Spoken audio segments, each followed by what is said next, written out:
Trapped deep in hostile territory, Navy Seas find themselves surrounded by enemy forces with no escape. As ammunition runs low and desperation mounts, their radios crackle with static and broken hope.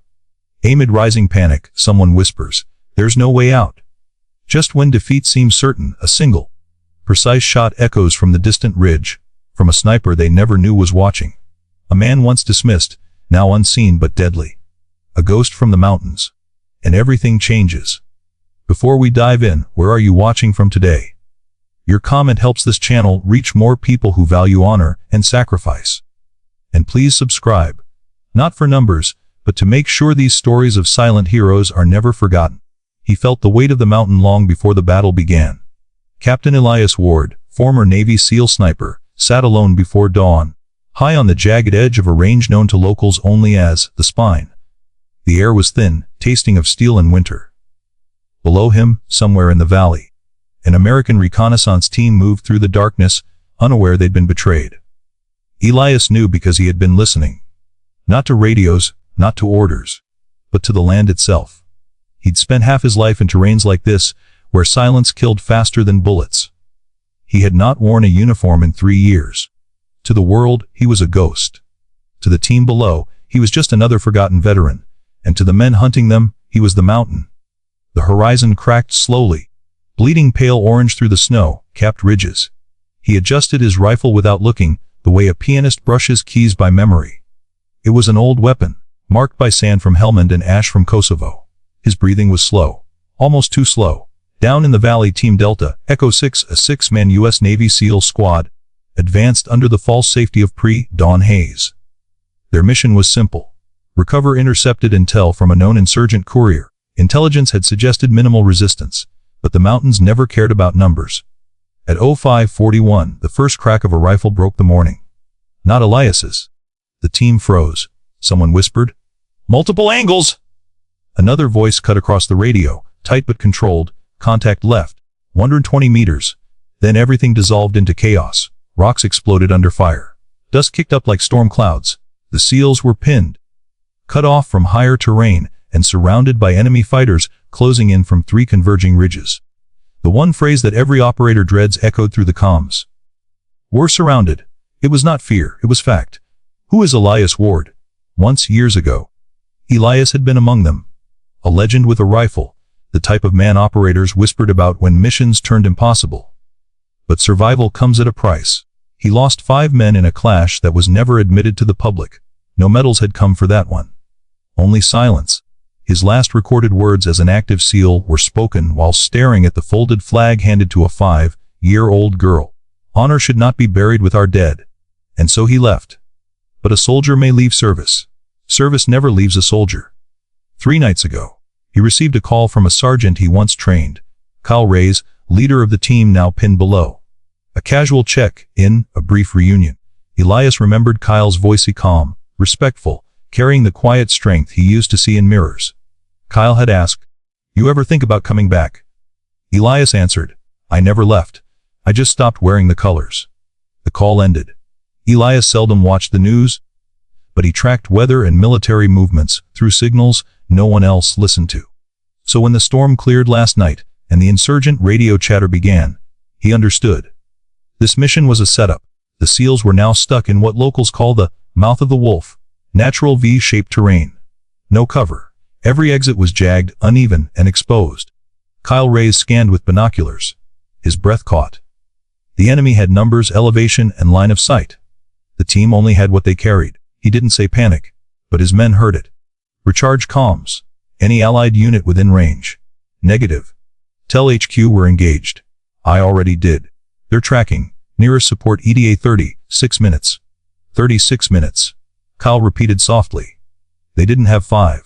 Rounds ricocheted inches from his kneecap. A young operator, barely 24, looked up to him.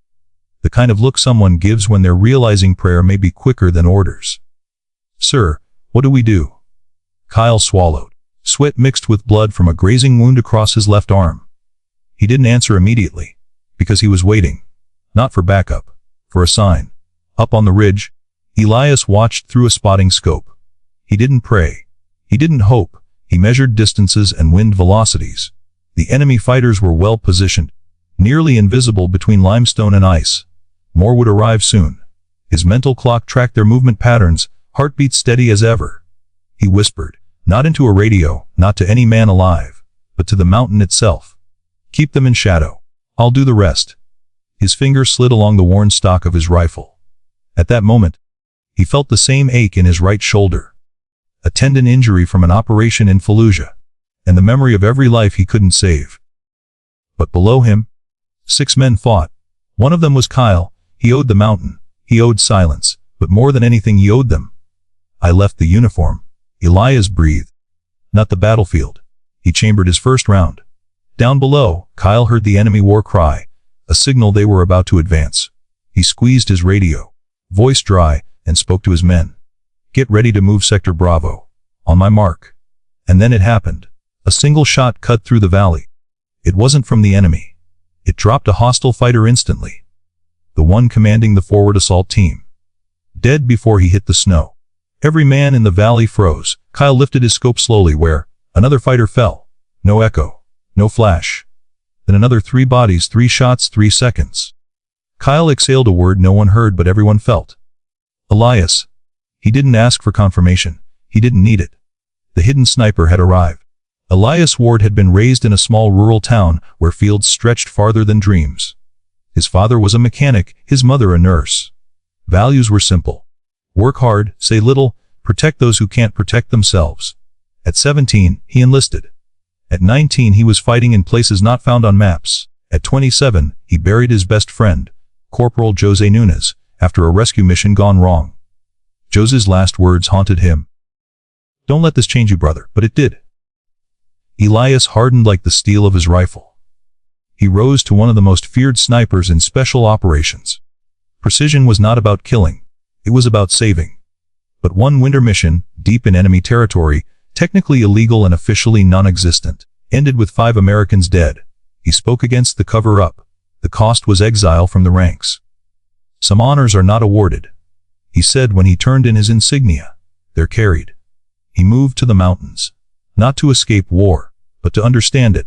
So when Kyle called those 3 nights ago, he knew. Some battles return. The enemy realized someone else was out there. They shifted formation. Kyle took advantage. He barked. But his men didn't sprint. They advanced with purpose, knowing every step was life. Proximity sensors beeped signals of incoming hostiles. More enemies closing from the southern ridge. Radio transmission crackled. HQ reads engagement. Who is engaging from ridge? Kyle answered without hesitation. A friendly ghost. You call? A name. Kyle inhaled. Elias Ward. There was silence. But HQ didn't reply, but somewhere in the operations building someone paused. Long enough to remember the stories. Because Elias Ward was not just known. He was rumored. The mountain man who doesn't miss. The soldier who fires only to end wars. The one who returns your men, even if he must walk alone. Every shot was perfectly aimed.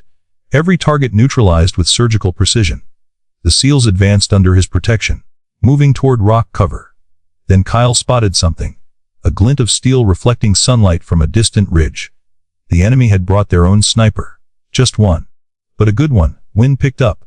Thin snow dust rose and drifted across the valley. Visibility dropped. Kyle whispered a low prayer. Elias did not. He calculated wind speed, pressure distance 184 meters. He counted heartbeats. 2-1. He squeezed. The enemy sniper fell silent. 3 seconds passed before gravity noticed. Kyle's men reached cover. But ammo was low. Communications intermittent. One operator, Vance, the youngest, asked quietly, how do we repay this? Kyle didn't look away from the battlefield. By surviving. Another voice added. And learning why he still fights. Kyle nodded. That and never speaking his name without respect. He checked his rifle. Blood pooling under his forearm guard. Then softly, he said what would become one of the story's most shared lines. Strength is not loud. Sometimes it's the man alone on the mountain who never asks to be seen. But the battle was not over. New enemy units appeared from the northern pass, heavier forces, reinforcements. The SEALs would not survive without extraction. Kyle radioed HQ again. We need evac. No, bird inbound. 12 minutes. Secure landing perimeter. 12 minutes. Kyle glanced at his watch. We've got 8. He looked toward the ridge. toward Elias's unseen position. Up there, the veteran sniper knew the same thing. Time was now the enemy. He scanned through rangefinders, identifying the incoming group. Over 20 fighters, heavily armed, using local knowledge of terrain. He reached into his side pouch, not for bullets, but for a folded piece of fabric. It was the mission patch from the last operation he served with Kyle, splotched with dry blood. He tied it around his wrist. Not as a symbol, as a vow. Those I couldn't save, he whispered, will not be joined today. He reloaded. The mountain fell silent, and then he began to fire. Not rapidly, but relentlessly. One shot for every life threatened, one beat for every memory carried. The valley trembled. The men below moved forward, and the enemy began to fall. The wind shifted. As dawn turned fully into morning, the color of the valley changed. From icy blue to a muted gray that clung to the earth like grief.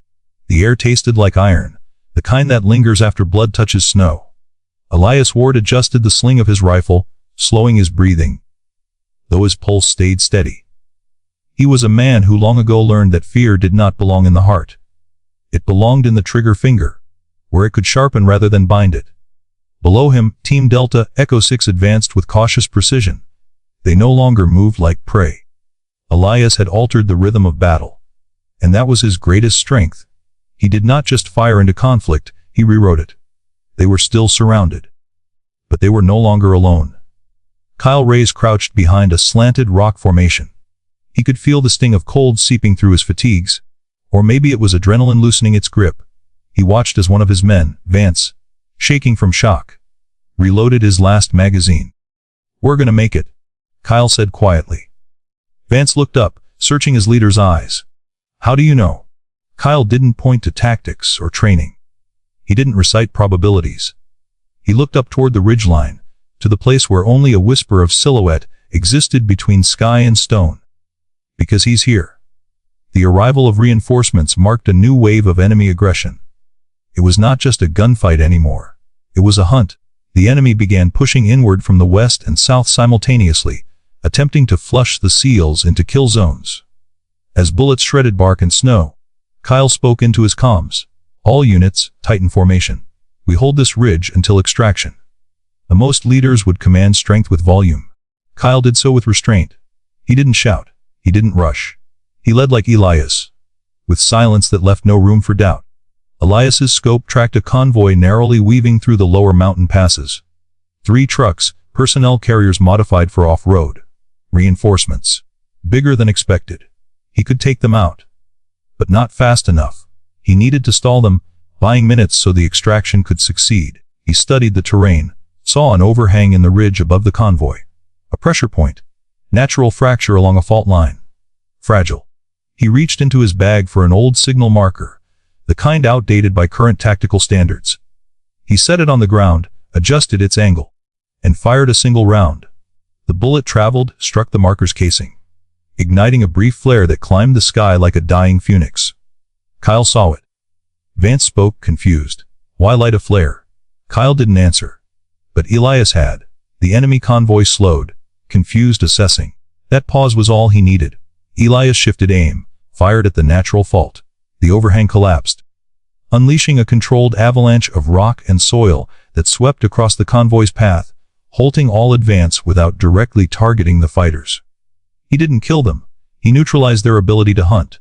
It was strategic. But more than that, it was restraint.